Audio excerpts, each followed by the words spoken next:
بسم اللہ الرحمن الرحیم۔ السلام علیکم۔ آپ دیکھ رہے ہیں ریاض انجم آفیشیل یوٹیوب چینل۔ 9 مئی کی واقعات نے پاکستان تحریک انصاف کی سیاست کا دھڑن تختہ کر دیا ہے۔ یہ ایسے واقعات ہیں جن کی جتنی بھی مذمت کی جائے کم ہے، لیکن اس کے تناظر میں اگر دیکھا جائے تو یہ تحریک انصاف کے لیے ایک بہت بڑا مشکل امتحان ہے جو اس وقت تحریک انصاف اور ان کی جو قیادت ہے ان کو جھیلنا پڑ رہا ہے۔ اس وقت 100 سے زائد اہم شخصیات جو ہیں وہ پارٹی چھوڑ چکی ہیں۔ چکوال سے ضلعی صدر پیر وقار حسین شاہ کرولی نے سب سے پہلے پریس کانفرنس کی اور تحریک انصاف چھوڑنے کا اعلان کیا۔ اس کے ساتھ ساتھ سابق صوبائی وزیر ہائر ایجوکیشن راجہ یاسر سرفراز خان کا ایک ویڈیو پیغام سامنے آیا جس میں انہوں نے سیاست سے ہی کنارہ کش ہونے کا اعلان کیا، یعنی انہوں نے اب جو ایکٹیو پالیٹکس ہے وہ اس میں حصہ نہیں لیں گے۔ اس تناظر میں ہم نے ان سے گفتگو کی ہے جو آپ دوستوں تک پہنچاتے ہیں کہ راجہ یاسر سرفراز خان نے پالیٹکس کیوں چھوڑی اور ان کے مستقبل کے کیا ارادے ہیں، پارٹی جو اس نہج کو پہنچی، جو ان حالات کو پہنچی، ان کا ذمہ دار کون ہے۔ تو میں راجہ یاسر سرفراز خان کو اس پروگرام میں ویلکم کرتا ہوں۔ السلام علیکم یاسر صاحب، ویلکم ٹو دی شو۔ آپ یہ بتائیں کہ ایک ایسی سیاسی جماعت جو پوری ملک کی سیاست پر راج کر رہی تھی، اچانک 9 مئی کے واقعات ہوتے ہیں اور یہ سیاسی جماعت زمین بوس ہو جاتی ہے، اس کا اصل قصوروار کون ہے؟ اور آپ یہ بتائیں کہ آپ بھی اسی ریلے میں بہ گئے، سر یہ کیا ہوا؟ بسم اللہ الرحمن الرحیم۔ شکریہ ریاض انجم صاحب، آپ نے سوال بڑا پرٹیننٹ پوچھا، لیکن اس کا زیادہ ڈیٹیل میں جواب میں اس لیے نہیں دے سکتا کہ جس پارٹی میں اتنا عرصہ رہا، جو میرے سارے دوست ہیں اس پارٹی میں، ان کے بارے میں بات کرتے ہوئے میں اچھا ہی نہیں لگتا، تو اس لیے میں نے سیاست بھی چھوڑ دیا تاکہ کوئی بات کرنی ہی نہ پڑے۔ لیکن پھر بھی کوشش کروں گا کہ آپ کو تھوڑا سا سمجھا سکوں۔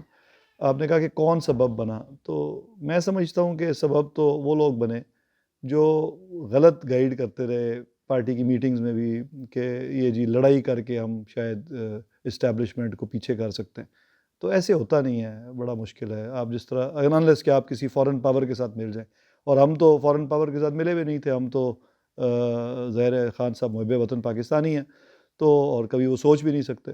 تو یہ لوگ جو ہیں، یہ ان کو یا تو سمجھ ہی نہیں تھی اس ملک کے سسٹم کی، یہ ان میں سے کچھ تو جو تھے وہ شاید موقع پرست تھے، ان کا یہ خیال تھا کہ ہم یہ اس طرح کر کے اور دونوں طرف وکٹ کے کھیل کے شاید ہم آ جائیں گے، اور کچھ لوگ خان کے ماننے والے تھے، پیار کرنے والے، ذرا ایگریسو تھے اور ایگریسو ہیں۔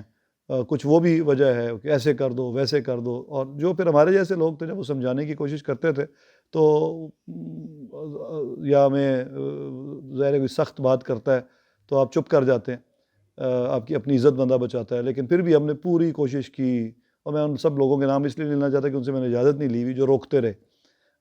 تو بہت سارا ایک گروپ تھا جو کہتا تھا کہ ایسے نہیں ہونا، طریقے سے سلیقے سے جیسے ممکن ہو سکے پارٹی کی اس میں رہتے ہوئے ڈسپلن میں آپ بہتری کی طرف پارٹی کو لے جائیں، یہ ہماری کوشش رہی۔ اب آپ نے پوچھا کہ ابھی یہ اچانک میں نے کیوں چھوڑ دی، لیکن آپ کو پتہ ہے میں نے اچانک نہیں چھوڑی، میں گزشتہ 1 سال سے اس کو کنٹمپلیٹ کر رہا تھا اور آہستہ آہستہ میں پیچھے ہو رہا تھا، اور میں نے ایم پی اے کا ٹکٹ اس لیے اپلائی نہیں کیا، اور پھر ایم این اے پہ بھی میں نے پارٹی سے یہ بات کر لی کہ بہتر ہوگا کہ آپ کسی اور کو ٹکٹ دے دیں جو انٹرسٹڈ ہیں، اور وہ جو لوکل چکوال میں لوگ ہیں جو میرے خلاف خام خواہ تقریریں کرتے رہتے ہیں، صرف ان پہ مجھے غصہ ضرور تھا، تو میں نے ان سے پیچھے ریکویسٹ بھی کی 2 دفعہ کہ یار آپ میرے خلاف بند کریں اگر، تو شاید میرے لیے بھی آسانی ہو جائے۔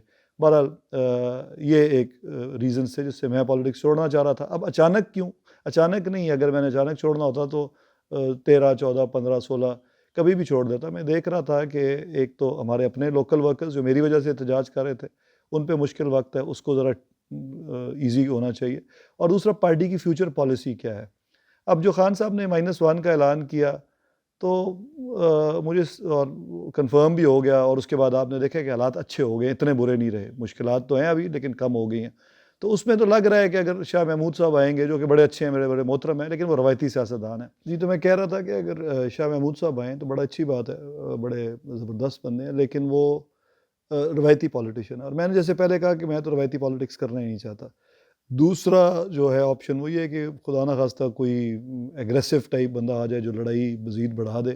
اس صورت میں بھی پھر مجھے اس میں پڑھنے کی کیا ضرورت ہے. تو یہ اچھا ٹائم ہے، یہ برا وقت نہیں ہے، نہ ہی پارٹی پہ اتنا برا وقت رہ گیا. آیا ضرور تھا، اب بہتر ہے. اچھا یاسر صاحب، اس کی بھی وضاحت کر دیں. پارٹی کے کچھ لوگ جو ہیں انہوں نے عہدے چھوڑے ہیں لیکن پارٹی میں موجود ہیں، اور دوسرے وہ لوگ ہیں جنہوں نے عہدوں کے ساتھ پارٹی ہی چھوڑ دی ہے، اور تیسرے جو ہیں وہ انہوں نے سیاست سے کنارہ کشی کر لی ہے، اور ایک اور ٹرم بھی یوز ہو رہی ہے کہ بریک لے رہے ہیں. اس کی وضاحت کر دیں پلیز. جی ریاض صاحب، آپ نے 3-4 طرح کے لوگوں کی بات کی. دیکھیں، جو بالکل نظریاتی لوگ تھے نا، جو صرف پی ٹی آئی کی چینج کی لیے آئے تھے، وہ تو سیاست ہی چھوڑ رہے ہیں، کیونکہ اور کوئی پارٹی تو ہے نہیں جو چینج لے کے آئے گی. ایک ہی پارٹی تھی جس نے نعرہ لگایا تھا، اور ان کو اگر اس پہ امید ختم ہو رہی ہے تو وہ سیاست چھوڑ رہے ہیں.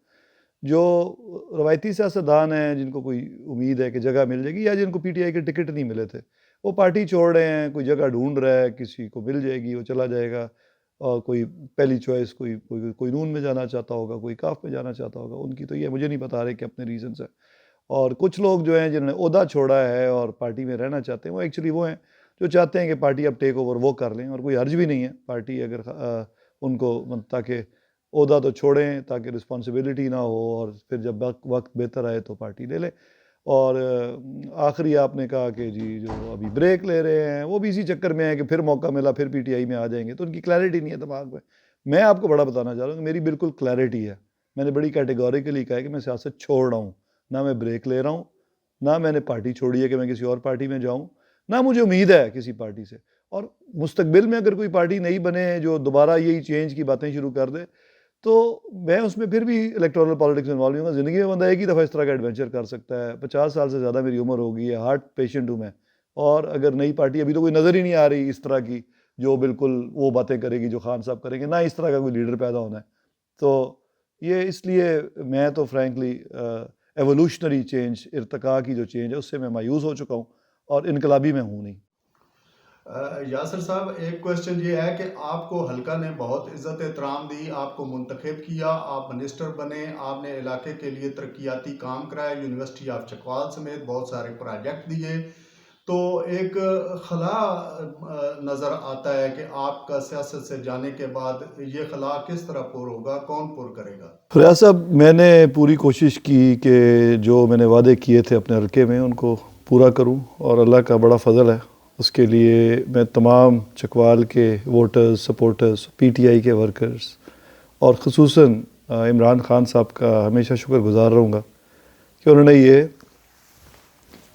موقع دیا یہ کرنے کا. اس کے بعد سردار گروپ، جس کی وجہ سے میں گزشتہ الیکشن جیتا، اور سردار غلام عباس، جن کو اپنا کاغذ ان کے کینسل ہو گئے پر انہوں نے پھر بھی ہمیں ووٹ دیے.